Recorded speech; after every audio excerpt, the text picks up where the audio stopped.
Hello, this is Carolyn Bubert with the League of Women Voters of Portland. You're listening to our video voters guide, or you might be listening to our podcast. We're here today with a candidate running in the general election on November 5th. We're grateful for the support of the Carol and Velma Sailing Foundation, the Weiss Foundation, the League of Women Voters Education Fund, and our media partner, Metro East Community Media. I'm here today with Ben Hufford, who is running for Portland City Council District 4, which is the west side and a small portion of Southeast. Welcome. Thank you, Carolyn. How are you?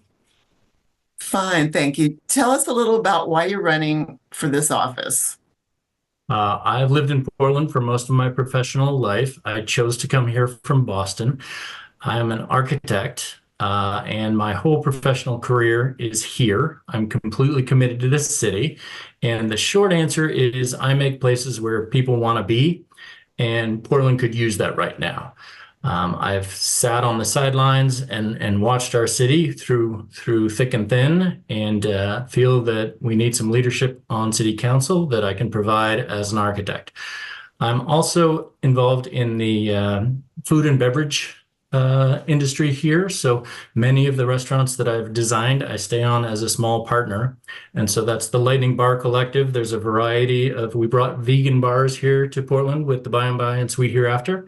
And we've stayed on with a number of other bars, and I'm proud to be part of the food community here. What are your ideas for working productively with the other council members from your district? Well, I'm in District 4, which is, as you said, the west side of the river, and Selwood, Moreland, Reed. We have a wealth of qualified, good candidates, and I've made some good friends, frankly, among all the candidates across the city. I think that with 12 city councilors, we have the ability to bring some people who have expertise in some specialties.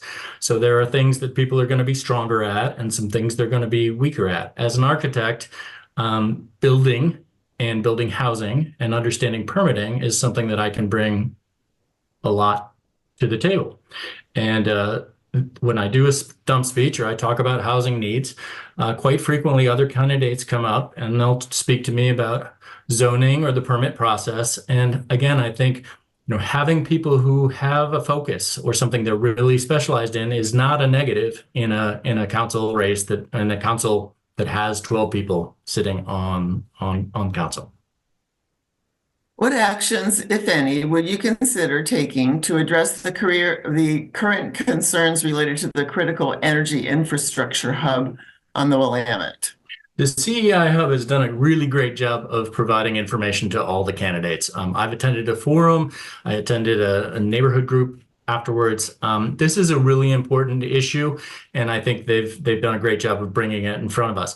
One is we need to diversify. Right now, so much of our petroleum reserves are in one location, and that's dangerous just because it's isolated in one location. The second is, as we all know, it's a liquefaction zone for an earthquake. And right now we have enormous challenges because if there were an earthquake and we had a disaster, there's virtually no recovering from it. In my experience in small business, one of the best ways to address this is to require bonding and licensing. So to make sure that everything is running up there, we can require insurance and bonding for the potential disasters. Now, in my small restaurants, when we get an insurance policy, we get an audit and they come and say, these are the things that are at greatest risk. And I think by making sure that the people who own the infrastructure are responsible for the costs of the cleanup, that's not simply something that's going to happen in the future. That's something that will act as prevention because they will then take on the responsibility of making it safer. You're listening to the League of Women Voters video voters guide, or perhaps you're listening to a podcast. And I'm here with Ben Hufford, who is running for Portland City Council District 4. So are you satisfied with the performance of the Joint Office of Homeless Services? And if not, what changes would you support? And then please explain. The Joint Office of Homeless Services for the past 4 years has not really been a joint office. It has been a county office, county run, and funded through the city and the county. There have been some progress made in terms of the continuing resolution to work together, and I'm in favor of working together. But we need accountability for who is responsible for what. And just to be clear, health services are the responsibility of the county, and shelter could be the responsibility of the city. The city is not a healthcare provider. The city does not provide mental health services. So we need to work together, and we need to assign responsibility for the things that each party is responsible for.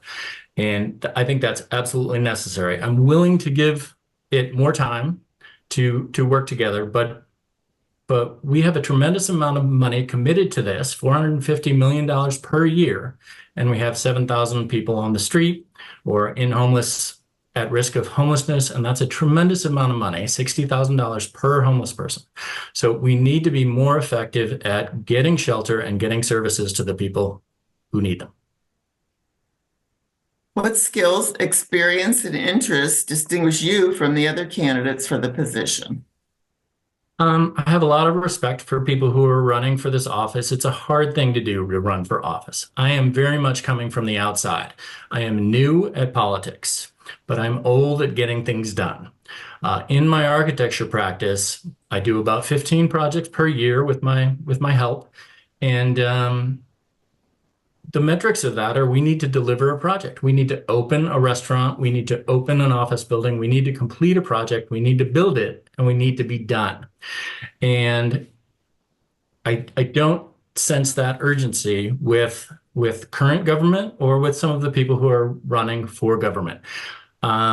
I think people who are already entrenched in government and bureaucracy simply want to be a city council person, and that's not where I'm coming from. I want to do the things that Portland really needs. I'm committed to getting things done, and it was not a goal to be a city commissioner. I feel that I have skills that will really help us get things done.